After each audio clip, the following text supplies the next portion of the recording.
Welcome to the presentation on iConnect High School. My name is Christine Muldoon. I'm with Centennial BOCES in Denver, Colorado. BOCES is a Board of Cooperative Education Services, and we work with 13 smaller districts to help provide services for them. iConnect High School is one example of those services. iConnect High School is a blended model of delivery that has a student-supported model of instruction as well as competencies from the Global Assessment Certificate modules.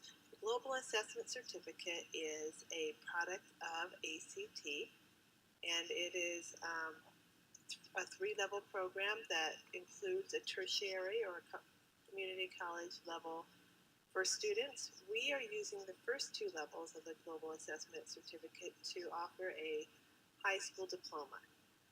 We also offer the National Career Readiness Certificate from ACT. So who we are, how we got started. Board of Superintendents came together, said we have students who are dropping out. They're not interested in high school, they don't see a connection, they want to go to work. So we started a school for overage, undercredited students who are at risk of dropping out, who've already dropped out. Many times these are second language learners because second language learners struggle with obtaining content and language at the same time. So they often fall behind at the high school level. It also includes students who are significantly short of credits necessary for high school graduation. And we provide students with the opportunity to earn at least the 48 credits for graduation. Students can demonstrate competency or mastery of a course and then gain credit that way.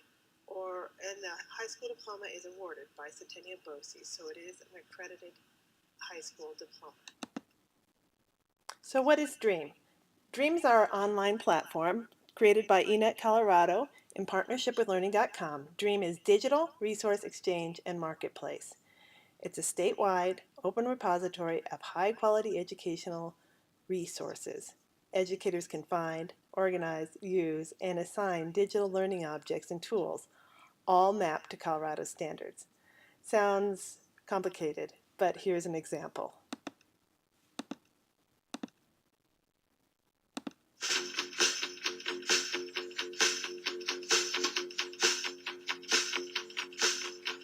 Teachers today count on digital resources to engage today's wired and connected students.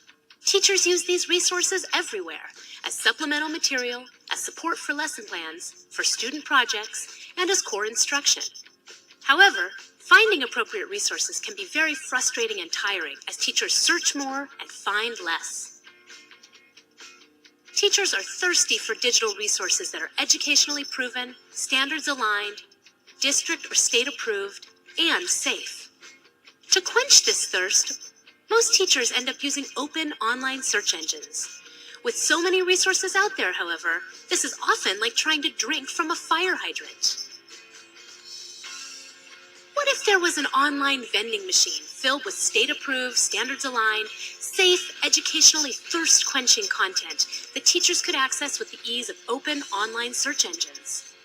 That's the big idea behind the Colorado Digital Resource Exchange and Marketplace. The Digital Resource Exchange and Marketplace, or DREAM, is a common statewide platform that makes it simple for educators to find standards-aligned digital content, deliver digital content and courses from a variety of publishers and providers, and track student progress across all content from one place. DREAM content includes both free and fee-based objects and courses created by teachers, districts, states, and publishers.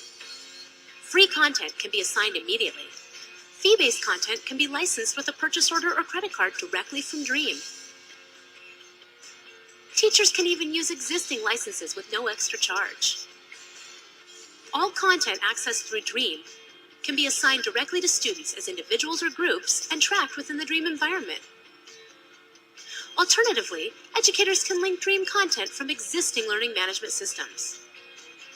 A simple single sign-on process means that students can access assigned digital resources without having to remember multiple passwords. A resource and exchange marketplace combines the best practices in digital education, the power of professional communities, and the high value of searchable, standards-aligned instructional content. That's how the Colorado Dream helps teachers be the hero of the 21st century classroom. To find out more, visit learning.com/dream.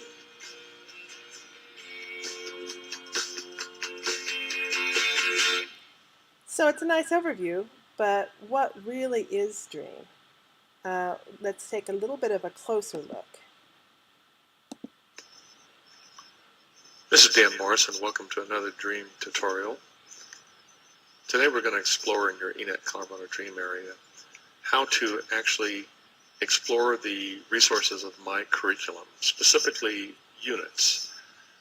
And when you open up your Dream account, you will see on the left-hand side an area called My Curriculum. If you open that up, you have items. We've talked earlier about creating web items. We've talked a little bit about favorites, and now today we're going to talk about creating units. And as you remember too, if you click on the curriculum area, that's where you find your complete library. You can also see the My Curriculum area down below that library. Usually we start on the left-hand side over here under My Curriculum. I click on Units. You see that I've created a unit called Circles. I could create additional units if I want to and fill this in.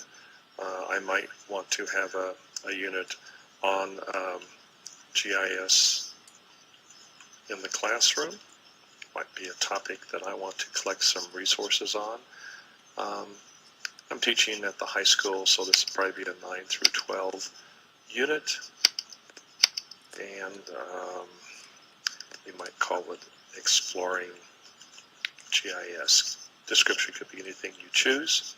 You can actually change the icon. You can add additional references to resources you might use. There's actually the ability to upload a file if that's something you would like to do. But I'll go over here and I'll click Create. So I've now created a unit of study called GIS in the classroom. And then I can assign curriculum or create curriculum to go into that area. And let's say that I want to really explore resources on GIS that I could find. So I'd like to assign some curriculum or lessons, learning objects to that area. And there's a number of ways you can do it. We found that we could do a search by standard. We could do a keyword search. We could go to the marketplace and find resources. And we can explore items that we might have available right there in our library. I just looked at eNet Colorado, and I know for a fact that there's a collection in the eNet Colorado area called eNet Colorado GIS. And when you go into this, you'll find that there's a couple units within the GIS collection that we put together. One is called GIS Resources in Colorado. The W stands for web link, and again, we've created some web links in an earlier tutorial. And I could go in and view this. One of the great resources is free GIS software for educators in Colorado. That's available. And we've given you some information about that. You could explore it.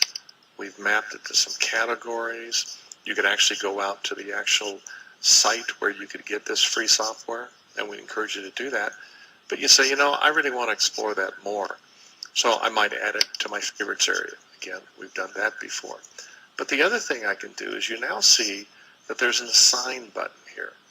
And that means that I could assign this to the unit that you see over here on the left-hand side. So when I assign it, I now put the free GIS software into my unit for me to come back to later and explore. So again, if I'm in here and I would like to find content that I would assign to a unit of study, multiple ways to do it. Another way I might do it is do a search on GIS, find what resources are available, and you'll see that I get a number of resources that have come up, a lot of them supported by eNet Colorado that we've put in. Another one here is on ThinkFinity. It says regional layers, graphical interface systems, information systems. I could click on it and see what that looks like and say, oh, that's a great resource. It's actually from National Geographic. I can see that it's talking about geographic information, map overlays. Might work well at my GIS unit. I again can add it to favorites for future reference, Or I could simply click Assign. And by assigning it, I've now put it in my unit of study. So if I come back to my units, I now see I have 2 units, one on circles, one on GIS in the classroom. Here's the GIS in the classroom. It actually allows me to look at those resources. And eventually down the road, I can actually assign these individual items to students if I choose to do so. So it's a quick tutorial on how you would explore my curriculum, and specifically how you would create units of study and then collect items that would go into these units of study that would support your classroom. We hope this tutorial was useful and that you find plenty of resources to support your content as you explore eNet Colorado Dream. So in iConnect High School, our content is predominantly the GAC content. We're going to use Dream to go out and find other resources to align to it, to allow us to scaffold instruction for our students. And in addition, we're also going to put the GAC curriculum in Dream, so students can connect to it that way. So anywhere at home or anywhere they're at, they can connect to their school curriculum, and teachers will be able to assign resources and content and scaffolding, videos, short videos for students to watch, all sorts of additional support material in addition to the Global Assessment Certificate. So let's talk a little bit more about the GAC. The Global Assessment Certificate is a program that was created to help second language learners be successful in English-speaking universities in mostly the United States, but other countries such as Canada. It's a university preparation for students learning English. It provides students with academic knowledge, independent learning skills, English language skills, and confidence to enter and successfully complete a bachelor's degree at university. iConnect High School will use Level 1 and Level 2 GAC curriculum to allow overage and undercredited students, including second language learners, to offer both a credit-based and a competency-based diploma. So why the GAC? Well, as I've said, it was created for second language learners, and therefore it not only serves these students, but students lacking in academic language. Every single content focuses on reading, writing, speaking, and listening. It really focuses on the core academic language for that content, and all students benefit from this. Students of poverty who lack academic language, students with gap in their instructions, and it's competency-based. Every competency is assessed, and it's also an internationally monitored program. The GAC is an international pre-university program and tertiary program. Taught in English, academically qualified graduates to over 80 universities. Prepare students for the pedagogical transition to English-speaking universities, and students who graduate have the skills for success. This is the courses in Level 1. As I said, we use mostly all of Level 1 and Level 2 from the GAC. We also add our own classes to it and other support services from ACT. We do Academic English 1, reading and writing, listening and speaking, as well as study skills, computing, and the Business Science, Social Studies, Communication class. We don't do the Mathematics 1 Fundamentals class because we use a locally created mathematics program that fits better with the terminology here in the United States. We also use the Academic 2, English 2, listening and speaking, reading and writing, scientific principles, and the identity and interaction in society. We don't use Level 3, but we would like to use them probably in the future and offer college credit for these courses. The additional courses that we add is U.S. history. We also want to add a literature piece, and we have the National Career Readiness Certificate, which allows students to take assessment and then get a certificate from ACT saying that they are indeed ready for the workplace. A new